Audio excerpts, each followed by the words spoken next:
भगवते वासुदेवाय। नमस्कार, मैं आचार्य विनय का इस प्रयाग एस्ट्रोलॉजी सॉल्यूशन और रिसर्च सेंटर में आप सभी का स्वागत है। दोस्तों, आज हम लोग शनि देवता के बारे में जानेंगे। शनि देवता अगर बली अवस्था में हो या निर्बली अवस्था में हो, कुंडली में क्या क्या विशेषताएं जातक को देगा, उसके ऊपर आज हम विस्तार से जानेंगे। लेकिन उससे पहले जो दर्शक मेरे चैनल में नया है वो कृपया मेरे चैनल को सब्सक्राइब कर ले, साथ ही साथ बेल आइकन को भी प्रेस कर दे कि मैं जब भी वीडियो अपलोड करूँ आप लोगों को नोटिफिकेशन मिल जाए।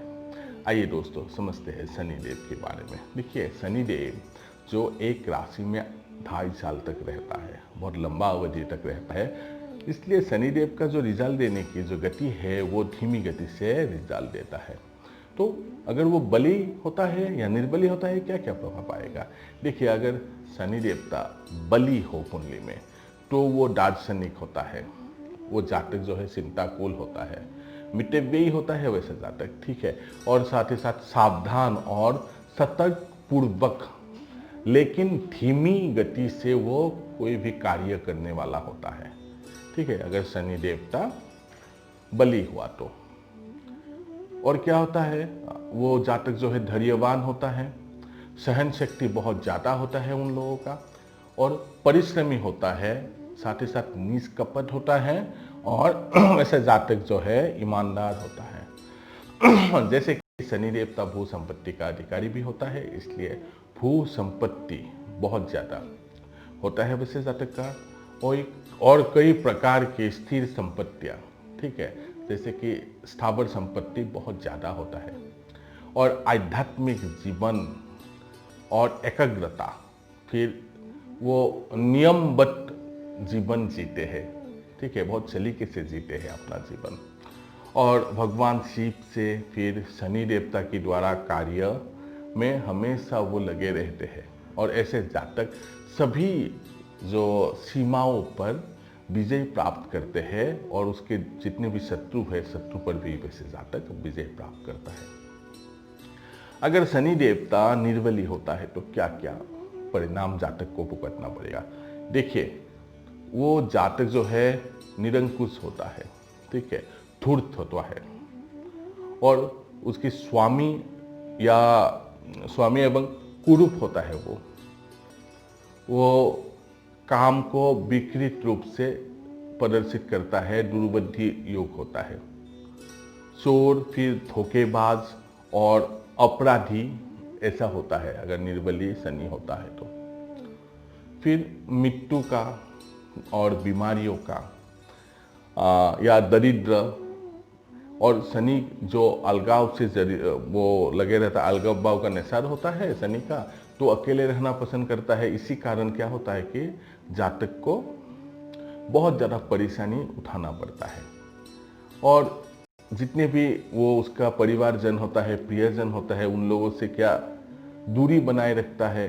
फिर अलगाववाद उन लोगों का तो निशान में होता है, इसी कारण किसी और की गुलामी करना पड़ता है, नौकर बन जाता है अगर शनि देवता निर्बली होता है। और वृद्ध अवस्था में क्या होता है समझिएगा बात, तो वो वृद्ध अवस्था से जो संबंधित जो लंबी बीमारी होता है, ठीक है, उसका पुनरावृत्ति हो जाता है, और साथ ही साथ गठिया हुआ, कैंसर आदि रोग से वो जातक पीड़ित होता है अगर शनि देवता निर्बली होता है तो किसी की कुंडली में। तो ये संक्षेप में हमने कहा है, आप लोग देखिएगा कि अगर शनि देवता निर्बली हो तो क्या क्या परिणाम दे रहा है।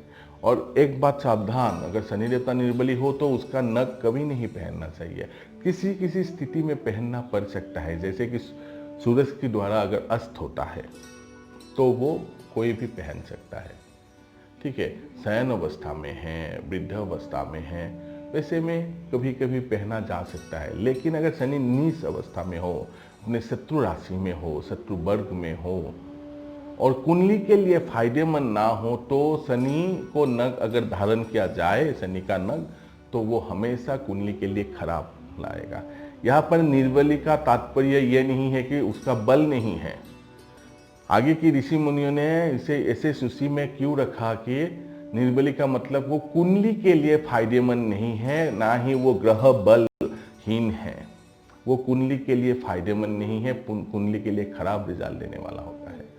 तो समझिएगा, और उसका विश्लेषण ठीक से करना पड़ता है। निर्बली का बली है तो ठीक है।